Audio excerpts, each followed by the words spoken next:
The topic is Newton first law.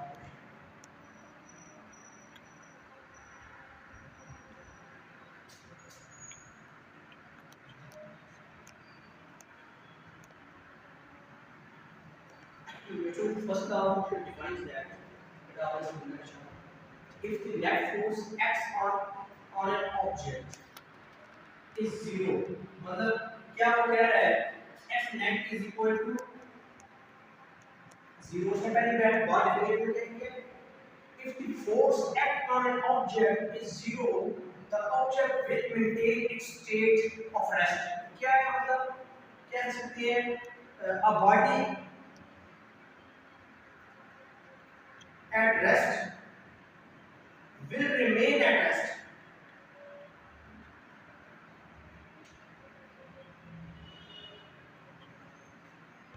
F net is equal to zero because force जो उस पे act नहीं कर रही वो फोर्स क्योंकि हमारी जीरो है। मिसाल के तौर पे एक चेयर है आपकी, the first statement of law is chair. एक चेयर है, ठीक है, एक कुर्सी है, वो रेस्ट पे पड़ी हुई है, एट रेस्ट। हम इस पे कोई भी फोर्स एक्सर्ट नहीं कर रहे, F net is equal to zero. क्या जब हम इस पे कोई फोर्स एक्सर्ट नहीं कर रहे तो हमारी डेल v मतलब वेलोसिटी जीरो होगी, हमारी एक्सेलरेशन जीरो होगी। वेलोसिटी क्या होती है बेटा? The rate of change of acceleration with respect to time. क्या होती है जी? Rate of change of rate of change of acceleration with respect to time is called velocity। ऐसे पढ़ते हैं velocity को क्योंकि जब इस पे फोर्स ही स्टेट पे एग्जर्ट नहीं हो रही तो कोई भी इसकी वेलोसिटी में चेंज क्या प्रॉब्लम है? वेलोसिटी में चेंज नहीं आ रही, ऐसे ही है ना? वेलोसिटी में चेंज नहीं आ रही तो क्या होगा? इसकी एक्सेलरेशन में भी चेंज नहीं आएगी। When we apply a force, the second law of motion क्या कहता है? यहां पर मैं न्यूटन के सेकंड लॉ की बात करूंगा। जब आपने पढ़ लिया Newton first law of motion, अब मैं बात करता हूं न्यूटन के सेकंड लॉ ऑफ मोशन की। ठीक है, न्यूटन के सेकंड लॉ में क्या कहता है कि जब हम क्या करते हैं, फॉर एग्जांपल यहां पर एक आपने क्या पढ़ा था, नेट फोर्स आपकी जीरो होगी, एक्सेलरेशन आपकी जीरो होगी, डेल v आपका जीरो होगा। तीन मैथमेटिकल एक्सप्रेशन आपने पढ़ी थी। लेकिन अब न्यूटन का सेकंड लॉ क्या कहता है? न्यूटन का सेकंड लॉ ऑफ मोशन ये कहता है बेटा, when we apply the force on any body, for example ये फुटबॉल है, when we apply the force, when we apply a force on an object, ये कहने एक ऑब्जेक्ट है, ठीक है, क्या होगा? Object accelerate with its own direction, मतलब जिस सीमा पे we applied a force on it, हमने इसके ऊपर फोर्स लगाई, इसने क्या किया? Accelerate with its own direction।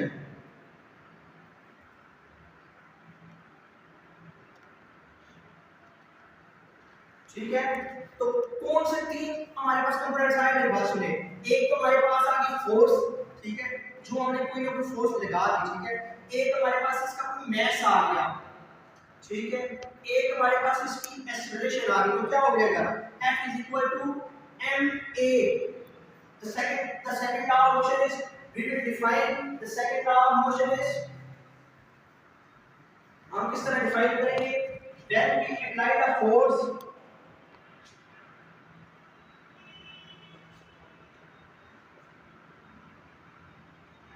on any body or object, इस तरह भी लिख सकते हो बेटा, ठीक है। On any body or object, it's accelerate with its own direction and acceleration is produced, ठीक है।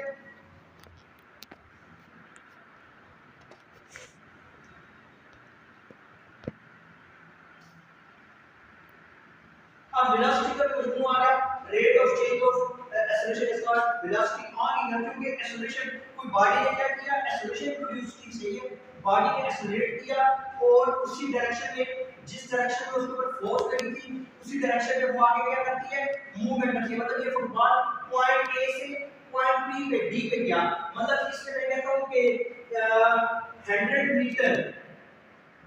मीटर में इसने क्या किया, डिस्टेंस कवर किया।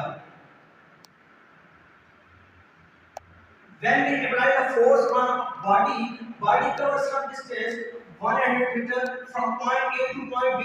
This is called Newton's first law of motion because we apply the force on an object.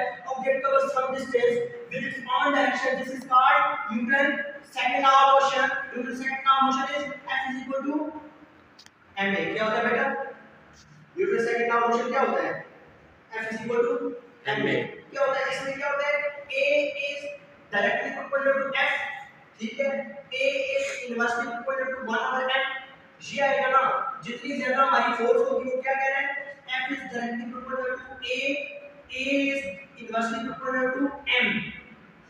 ये first expression आएगी, ये सेकंड एक्सप्रेशन आएगी।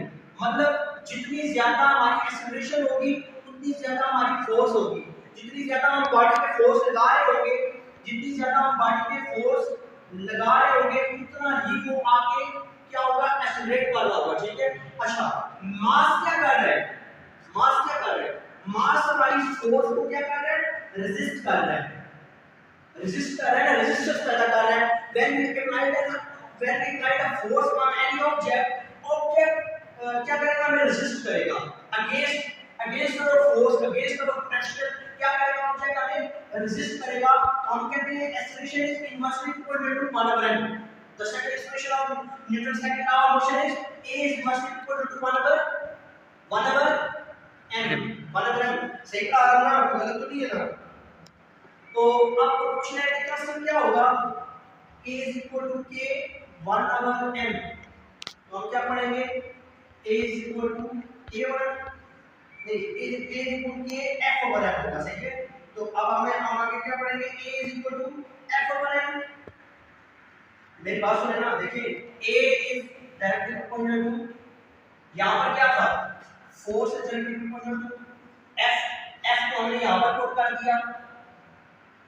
आगे जाकर मैं लास्ट में कह रहा हूँ, मतलब f को हमने 1 की जगह पुट कर दिया, प्रोपोर्शनैलिटी को हमने कैंसिल कर दी, इसकी जगह k ले आए, सही है, k लिख दिया, तो क्या हो जाएगा, a is equal to k f over m, a is equal to k मतलब f over m।